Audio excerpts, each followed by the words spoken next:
Hello दोस्तों, नमस्कार। मैं नीरज कुमार स्वागत करता हूं आप सभी का अपने YouTube channel legal education house पर। दोस्तों, आज हम लोग हिंदू विधि के अंतर्गत हिंदू विवाह के बारे में चर्चा करेंगे और देखेंगे कि एक विद्यमान हिंदू हिंदू विवाह के लिए क्या क्या आवश्यक शर्तें हैं और एक हिंदू विवाह की क्या प्रकृति रही है और हिंदू कौन है। तो इसमें सबसे पहले हम लोग देखते हैं कि क्या क्या समझेंगे कि हिंदू विवाह के अंतर्गत क्या क्या चीजें जरूरी है जानना और क्या क्या चीजें होनी चाहिए कि हिंदू विवाह के अंतर्गत कोई भी विवाह विद्यमान माना जा सकता है। जैसा कि हम लोगों को पता है, यह एक हिंदू मैरिज के बारे में बात हो रही है, हिंदू धर्म के बारे में बात हो रही है। तो यह पर्सनल लॉ के अंतर्गत आता है। जैसे विवाह हो गया, उत्तराधिकार हो गया, तलाक हो गया, दत्तक ग्रहण हो गया, ये सब चीजें पर्सनल लॉ के अंतर्गत आती हैं। अर्थात हिंदुओं के लिए कुछ और चीजें हो सकती हैं और मुस्लिम धर्म के लिए कुछ और चीजें हो सकती हैं। तो चलिए देखते हैं कि हिंदू विवाह के लिए क्या क्या चीजें आवश्यक हैं। तो इसमें सबसे पहले हम लोग ये समझेंगे कि हिंदू कौन है, क्योंकि यह विधि सिर्फ हिंदुओं के ही ऊपर अप्लीकेबल है और किसी धर्म के ऊपर नहीं। विवाह के दोनों पक्षकार हिंदू ही होने चाहिए, इसलिए सबसे ज्यादा जरूरी है कि हिंदू कौन है ये जानना। तो इसमें हम लोग हिंदू कौन है इसके जानने के क्रम में हम लोग हिंदू विवाह अधिनियम 1955 आने से पहले की क्या स्थिति थी उसको जानेंगे और इसके बाद अधिनियम आने के और लागू हो जाने के बाद क्या स्थिति हो गई उसको जानेंगे। फिर इसके बाद हम लोग जानेंगे कि विवाह की प्रकृति क्या होती है हिंदू के अंतर्गत, हिंदुओं के अंतर्गत विवाह को क्या माना जाता है। तो इसके बाद इसको जानने के क्रम में हम लोग जानेंगे कि पहले हिंदू विधि आने के पहले क्या स्थिति थी और हिंदू विवाह अधिनियम 1955 आ जाने के बाद क्या स्थिति रही है। इसके बाद हिंदू विवाह अधिनियम 1955 के अंतर्गत विवाह की आवश्यक शर्तें क्या क्या चीज हैं उसको हम लोग जानने का प्रयास करेंगे कि क्या क्या कंडीशन होनी चाहिए कि एक हिंदू धर्म के अंतर्गत कोई विवाह विधिमान माना जाएगा। शर्तों के और उन शर्तों के उल्लंघन से क्या परिणाम होते हैं, उन सब चीजों का हम लोग जानेंगे। तो चलिए दोस्तों, हम लोग समझते हैं कि हिंदू कौन है। तो हिंदू धर्म के अंतर्गत हिंदू की कोई स्पष्ट परिभाषा दी ही नहीं गई है। तो हिंदू अधिनियम की धारा 2, हिंदू मैरिज एक्ट 1955 की धारा 2 के अनुसार कुछ चीजें बताई गई हैं। जो चीजें हैं वो चीजें अगर इंक्लूड है उस व्यक्ति में तो वो हिंदू माना जाएगा। तो सबसे पहले वीर, वीर, शैव, ब्रह्म समाज और आर्य समाज। आर्य समाज, आर्य समाज के जो अनुयायी हैं वो लोग हिंदू माने जाएंगे।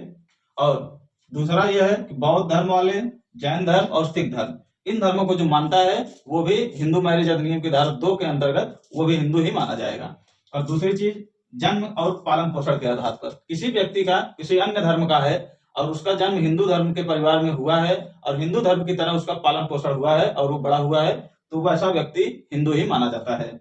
और धर्म को ग्रहण करने और पुनर्ग्रहण करने की स्थिति में, यानी कि कोई व्यक्ति किसी और धर्म से हिंदू धर्म में आ जा रहा है, उसके जो सेक्रामेंट है उसे फॉलो करते हुए अगर कोई व्यक्ति हिंदू धर्म ग्रहण कर ले रहा है तो वो भी हिंदू ही माना जाएगा और उसका भी विवाह हिंदू विवाह अधिनियम 1955 के अंतर्गत होगा। और पुनर्ग्रहण, जैसे कोई व्यक्ति हिंदू धर्म छोड़ करके कोई और धर्म अपना लिया है, फिर कुछ दिन बाद फिर वापस अपने धर्म में आ गया है तो वो होता है पुनर्ग्रहण। तो उसके अंतर्गत भी अगर कोई पुनर्ग्रहण कर रहा है तो वो भी हिंदू धर्म के अंतर्गत आएगा। और सबसे बड़ी चीज ये है जानना, अन्य सभी व्यक्ति जो भारत के निवासी हैं, और जो ये चीजें होनी चाहिए, जो मुस्लिम धर्म, ईसाई धर्म, यहूदी धर्म और पारसी धर्म का नहीं है। यानी कि भारत में जितने निवासी हैं सब में जो मुस्लिम, ईसाई, यहूदी और पारसी धर्म का नहीं है वह व्यक्ति हिंदू धर्म का ही माना जाएगा। हिंदू विवाह अधिनियम 1955 की धारा 2 के अंतर्गत हिंदू धर्म में हिंदू विवाह के पर्पज से सिर्फ इतना ही ये सारे व्यक्ति हिंदू माने जाएंगे। तो दोस्तों, अब हम लोग समझते हैं कि हिंदू विवाह का नेचर हिंदू विवाह अधिनियम के आने से पहले क्या था। तो हम लोग हिंदू विवाह के बारे में देखेंगे तो हिंदू विवाह एक संस्कार माना जाता था, न कि संविदा नहीं मानी जाती थी। क्योंकि संविदा में प्रस्ताव होना चाहिए, सहमति होनी चाहिए और कंसिडरेशन होना चाहिए, कोई प्रतिफल होना चाहिए। लेकिन हिंदू विवाह के अंतर्गत ये सारी चीजें नहीं होती थी। यह एक संस्कार माना जाता था और यह जरूरी इसलिए माना जाता था। हिंदू धर्म में विवाह का महत्व इसलिए होता था क्योंकि ऐसा माना जाता था हिंदू धर्म के अंदर कि किसी भी पुरुष के लिए उसको तभी मुक्ति मिलेगी इस संसार से जब वो किसी पुत्र को जन्म देगा और पुत्र के जन्म के माध्यम से उसको मुक्ति मिलेगी और उसका पिंडदान वो करेगा। और इसी के माध्यम से उसको स्वर्ग की प्राप्ति होगी। तो इसलिए हिंदू धर्म में विवाह को एक संस्कार के रूप में जरूरी माना जाता था और यह एक पवित्र रिश्ता माना जाता था।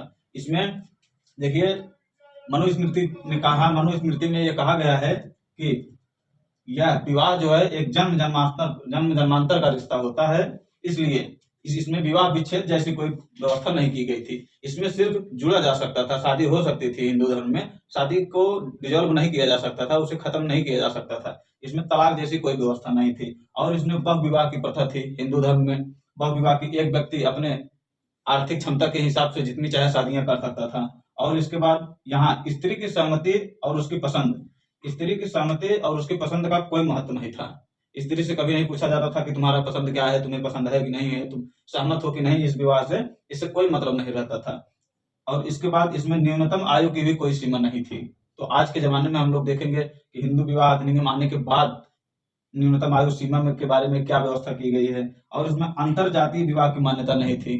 एक ही जाति में विवाह हो सकता था, किसी अन्य जाति में लीगल तरीके से विवाह नहीं हो सकता था। तो दोस्तों, अब हम लोग देखते हैं कि हिंदू मैरिज एक्ट 1955 के लागू होने के बाद विवाह की क्या प्रकृति रह गई, उसकी क्या स्थिति हो गई। तो हम लोग देखेंगे कि हिंदू विवाह अधिनियम के लागू होने के बाद हिंदू विवाह संस्कार और संविदा दोनों का एक मिश्रण हो गया, क्योंकि इसमें संस्कार भी पूरे किए जाते हैं और संविदा का भी कुछ तत्व शामिल हैं। जैसे संविदा के तत्व में प्रस्ताव शामिल है, सम्मति शामिल है, ये सब चीजें विवाह के अंतर्गत आती हैं। तो और इसके बाद एक विवाह की प्रथा की गई, एक विवाह का व्यवस्था किया गया। और अगर कोई दो विवाह करता है, यानी बाइगेमी करता है कोई अगर, तो उसे इसी अधिनियम की धारा 17 के अंतर्गत उसे दंडित किया जा सकता है। एक विवाह की प्रथा की गई है, एक विवाह की व्यवस्था की गई है। इसके बाद सबसे महत्वपूर्ण विवाह विच्छेद की व्यवस्था नहीं थी, यानी तलाक जैसे प्रावधानों को का भी इसमें उपबंध किया गया। और उसके बाद अंतरजातीय विवाह को मान्यता दी गई और न्यूनतम आयु की सीमा को निर्धारित किया गया कि न्यूनतम आयु कितनी होनी चाहिए। तो पहले जब ये विधि लागू हुई थी तो उस समय न्यूनतम आयु यानी मिनिमम एज 15 और 18 थी, फीमेल और मेल 15 और 18 थी। फिर इसके बाद 1978 तक ये थी और 1978 के बाद संशोधन करके फीमेल की आयु को 18 वर्ष कर दिया गया और मेल की आयु को 21 वर्ष कर दिया गया है 1978 के बाद। 1978 के बाद एज 18 साल हो गई, ये निर्धारित हुआ। इसके बाद स्वतंत्र सहमति और प्रस्ताव जैसे एलिमेंट को इसमें शामिल किए गए, क्योंकि इसमें स्वतंत्र सहमति का मतलब यह है कि किसी को डरा धमका के सहमति नहीं ली गई, कोई मानसिक प्रताड़ना करके सहमति नहीं ली गई है, किसी दबाव में सहमति नहीं होनी चाहिए। और इसमें प्रस्ताव होना चाहिए। जैसे कोई भी किसी की शादी के लिए अपने लड़के या लड़की की शादी के लिए लड़के के घर जाते हैं, उनसे पूछते हैं कि आप शादी के लिए तैयार हैं कि नहीं है, फिर वो सहमति देते हैं। तो यहाँ पर प्रस्ताव और सहमति का भी एलिमेंट शामिल है। और तथा इसके बाद शून्य और शून्यकर्णी विवाह की व्यवस्था की गई कि अगर किसी शर्तों का उल्लंघन होता है, जो शर्तें इस अधिनियम में बताई गई है, तो विवाह का क्या परिणाम होगा। तो कुछ विवाह शून्य हो जाते हैं और कुछ विवाह शून्यकर्णी हो जाते हैं। शून्य और शून्यकर्णी को हम लोग आगे समझेंगे कि क्या है। और इसमें भरण पोषण की भी व्यवस्था की गई, जो कि पहले नहीं थी। संतान की वैधता, अगर कोई विवाह शून्य हो गया तब क्या लीगलिटी रहेगी संतान की। और इसके बाद अगर विवाह शून्यकर्णी हो गया या अवैध हो गया, तब उत्पन्न होने वाले संतान की क्या वैधता रहेगी। दोस्तों, जैसा कि हिंदू विवाह अधिनियम 1955 की धारा 5 के अंतर्गत विवाह के लिए आवश्यक शर्तें बताई गई हैं। विवाह के लिए क्या क्या आवश्यक शर्तें होनी चाहिए, पहले हम लोग वो देखते हैं। इसके बाद इसको एक एक करके समझने का प्रयास करेंगे। तो अधिनियम की धारा 5 के अंतर्गत हम लोग देखते हैं, सबसे पहले यही कहा गया है कि विवाह के समय किसी पक्षकार का जीवित पति या पत्नी नहीं होना चाहिए। दूसरी शर्त यह है कि विवाह के समय कोई पक्षकार अक्षम न हो। इसका मतलब, अक्षमता का मतलब पति और पत्नी जीवित नहीं है, इसका क्या मतलब है, इसको हम लोग आगे के स्लाइड में समझने का प्रयास करेंगे। विवाह के समय वर की आयु कम से कम 21 वर्ष होनी चाहिए और वधु की आयु 18 वर्ष से कम नहीं होनी चाहिए। कम से कम इतनी आयु होनी चाहिए, इससे ज्यादा चाहे जितनी भी हो सकती है। और चौथी शर्त यह है कि विवाह के पक्षकार प्रतिसिद्ध नातेदारी के बीच ना आते हों। प्रतिसिद्ध नाते को भी हम लोग समझेंगे। और पांचवी और आखिरी शर्त यह है कि विवाह के पक्षकार सपिंड में नहीं आते हों। सपिंड क्या है हम लोग समझते हैं अभी, सपिंड में ना आते हों। तो दोस्तों, ये 5 शर्तें अधिनियम की धारा 5 में बताई गई हैं। तो दोस्तों, हिंदू विवाह अधिनियम की धारा 5 के अंतर्गत जो शर्तें दी गई हैं, 5 शर्तों को हम लोगों ने देखा। अब उसके एक एक शर्तों के बारे में चर्चा करने जा रहे हैं। तो यहाँ यह कह रहा है कि विवाह के समय किसी पक्षकार का जीवित पति या पत्नी नहीं होना चाहिए। इसका मतलब यह है कि विवाह के ही समय ये शर्तें लागू होंगी। विवाह के पहले या विवाह के बाद ये शर्तें नहीं लागू की जा सकती हैं, विवाह के समय ही। बेसिकली इसका मतलब यह है, एक विवाह से इसका मतलब लगाया जा सकता है, एक विवाह से, क्योंकि इसमें यह कहा गया है, इसका ये मतलब निकल के आ रहा है कि विवाह के पक्षकार का विवाह ही न हुआ हो, पहली शर्त यह है।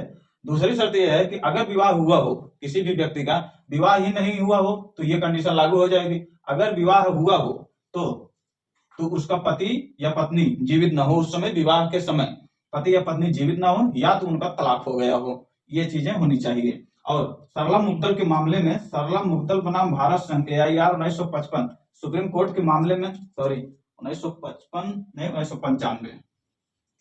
1995 के मामले में ये सुप्रीम कोर्ट ने कहा कि आप इन्होंने क्या किया, सरला मुद्दल के पति ने एक तो विवाह सरला मुद्दल जी से किया, इसके बाद उन्होंने धर्म परिवर्तन करके मुस्लिम धर्म अपना करके, क्योंकि उसमें 4 शादियां अलाउ हैं, तो वहां पर ये जाके दूसरा विवाह करना चाहते थे और ये विवाह भी मान्य रखना चाहते थे। तो सुप्रीम कोर्ट ने यह कहा कि नहीं, आप ऐसा नहीं कर सकते हैं, आपको पहले इस विवाह को आपको भंग करना होगा, इसके तलाक की डिग्री लेनी होगी, फिर आप धर्म परिवर्तन करके विवाह कर सकते हैं। अर्थात सुप्रीम कोर्ट ने यह कहा कि आप विवाह के लिए धर्म परिवर्तन कर नहीं कर सकते हैं। और अगर आप इन चीजों का उल्लंघन होता है, धारा 5(1) का अगर उल्लंघन होता है, तो यानी कि अगर पति या पत्नी जीवित हैं या उसका विवाह पहले से ही हुआ है, तब भी वह विवाह कर ले रहा है, तो विवाह तो शून्य तो होगा ही होगा। लेकिन इसी अधिनियम की हिंदू मैरिज एक्ट 1955 की धारा 17 के अंतर्गत, और जो नया कानून BNS बना है, पहले IPC हुआ करती थी, IPC का ये रूपांतरण है, तो इसकी धारा 82 के अंतर्गत उसे द्विविवाह के लिए दंडनीय किया जाएगा और उसे सजा दी जाएगी। दोस्तों चलिए अब समझते हैं कि धारा 5 की दूसरी आवश्यक शर्त क्या कहती है। दूसरी आवश्यक शर्त अक्षमता पर है, इनकैपेबिलिटी, अक्षमता।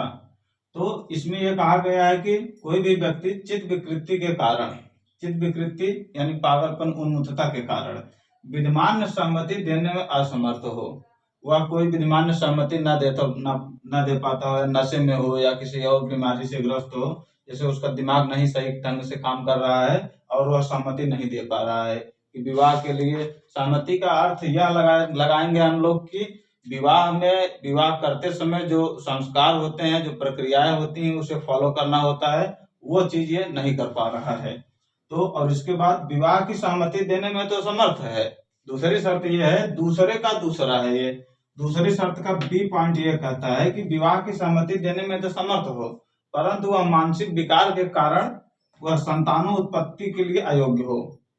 ये बात है कि अगर वो संतान उत्पत्ति नहीं कर पाएगा, चाहे महिला हो चाहे पुरुष हो, अगर नपुंसक है या इम्पोटेंसी है उसके अंदर, तो वह विवाह के लिए, विद्यमान विवाह के लिए वो योग्य नहीं माना जा सकता है, क्योंकि हिंदू धर्म के अंतर्गत संतानोत्पत्ति करना एक मुख्य उद्देश्य होता है विवाह का। तो इसलिए इसको यहाँ पर मना किया गया है, और बार बार उसे पागलपन का दौरा नहीं पड़ना चाहिए। इस दोस्तों तीसरी शर्त उस आयु से संबंधित है, जो कि बहुत महत्वपूर्ण है और इसे हम लोग समझते हैं। तीसरी शर्त में धारा 5 के 3 में बताया गया है कि वर और वधु की आयु कितनी होनी चाहिए। 1978 के पूर्व वर की आयु 18 वर्ष हुआ करती थी, फिर वर्तमान में इसे 21 वर्ष कर दिया गया। समाज के आधुनिकीकरण को देखते हुए ये जो मॉडर्नाइजेशन चल रहा है, इस हिसाब से वर की आयु को 3 साल और बढ़ा दिया गया, और वधु की आयु को भी 1978 में ही संशोधन करके 3 साल बढ़ा दिया गया। तो वर की आयु इस समय होनी चाहिए 21 वर्ष, वधु की आयु इस समय होनी चाहिए 18 वर्ष, कम से कम ये न्यूनतम आयु है, इसके आगे चाहे कितनी भी हो सकती है। दोस्तों अब हम लोग हिंदू अधिनियम की धारा 5 की उपधारा 4 और 5 को एक साथ में ही देखेंगे, क्योंकि ये कुछ चीजें इसमें समान है और कुछ चीजें अलग हैं, तो दोनों को साथ में समझने में ज्यादा आसानी होगी। तो अधिनियम की धारा 5(4) ये कहता है कि प्रतिसिद्ध नातेदारी पर रोक लगाता है शादी की, और धारा 5 का 5 सपिंड नातेदारी पर विवाह के लिए रोक लगाता है। तो इसमें यह कहा गया है कि प्रतिसिद्ध नातेदारी के बीच में न आते हों दोनों पक्षकार शादी के, इसमें प्रतिसिद्ध नातेदारी के बीच में नहीं आना चाहिए, पहली बात है। दूसरी बात, इसमें कुछ चीजें छूट दी गई हैं, जैसे रूढ़ियों और प्रथाएं। जहां पर रूढ़ियां और प्रथाएं ऐसी मान्यता देती हैं कि प्रतिसिद्ध नातेदारी में ही शादी की जा सकती है, तब तो वहां यह प्रावधान लागू नहीं होगा। लेकिन अगर जहां रूढ़ियां नहीं है, प्रथाएं नहीं है इस तरीके की विवाह की मान्यता देने के लिए, तो वहां पर विवाह शून्य हो जाएगा, विवाह नहीं माना जाएगा। तो ये जो है कि शर्तें होनी चाहिए। तो समझते हैं कि कुछ उदाहरण इसके देख लेते हैं क्या क्या होता है प्रतिसिद्ध नातेदारी का। प्रतिसिद्ध नातेदारी जैसे भाई बहन हो गए, चाचा और भतीजी हो गई, चाची और भतीजा हो गया, मामा भांजी हो गई, बुआ भतीजा हो गया, ये सब चीजें, और भी इसमें कई सारे रिश्ते आते हैं। तो ये सब चीजें हैं प्रतिसिद्ध नातेदारी के बीच में आती हैं, अर्थात हिंदू धर्म में इन नातेदारों के बीच में शादियां नहीं हो सकती हैं। और इसमें सगा, सौतेला और सहोदर, यानी कि ये सब ब्लड रिलेशन है पूरी तरीके से। लेकिन सगा, सौतेला, सहोदर और दत्तक संबंध, इसमें जैसे सौतेले हो गया, सौतेला भाई हो गया, सौतेली क्या, सौतेला भाई अपनी सौतेली बहन से शादी कर सकता है, सौतेला भाई अपनी चाची से शादी कर सकता है, तो यहाँ नहीं कर सकता है, क्योंकि यहाँ ये चीजें डिस्क्राइब कर दी गई हैं, बता दी गई हैं कि इनके अंतर्गत सगा, सौतेला, सहोदर और दत्तक पुत्र भी शामिल है। दत्तक पुत्र या संबंध भी कर सकते हैं। जैसे सगा का मतलब होता है कि माता और पिता दोनों एक ही हो, दो संतानों के बीच में माता और पिता दोनों एक ही हो, उन्हें हम लोग सगा कहेंगे। और इसके बाद सौतेला, सौतेला में क्या होता है कि माताएं अलग अलग हो जाती हैं और पिता एक ही रहता है, माताएं अलग अलग हो जाती है, पिता एक ही रहता है, ऐसे रिश्ते को हम लोग सौतेला कहते हैं। और सहोदर, सहोदर में माता एक होती है लेकिन पिता अलग अलग हो जाते हैं, दो पिता होते हैं, एक ही माता होती है दो बच्चों के बीच में। और दत्तक, दत्तक जैसे किसी बच्चे को कोई किसी ने गोद लिया है, तो ये गोद होता है, गोद लेने का जो प्रक्रिया है उसे कानूनी भाषा में दत्तक या एडॉप्शन हम लोग कहते हैं। तो ये चीजें नहीं होनी चाहिए। और इसके साथ साथ सपिंड नातेदारी में हम लोग देखेंगे, सपिंड में भी व्यक्ति सपिंड जो एक ही पिंड से हो, इसका कहने का अर्थ यह निकल के आ रहा है कि जो एक ही पिंड से हो, जैसे, और इसमें यह कह रहा है कि नहीं होना चाहिए, सपिंड के बीच में दोनों पक्षकार शादी के नहीं आने चाहिए। यहाँ भी अगर रूढ़ी और प्रथाएं हैं, मान्यता देती हैं ऐसा, तो यहाँ भी शादी किया जा सकता है सपिंडों के बीच में भी।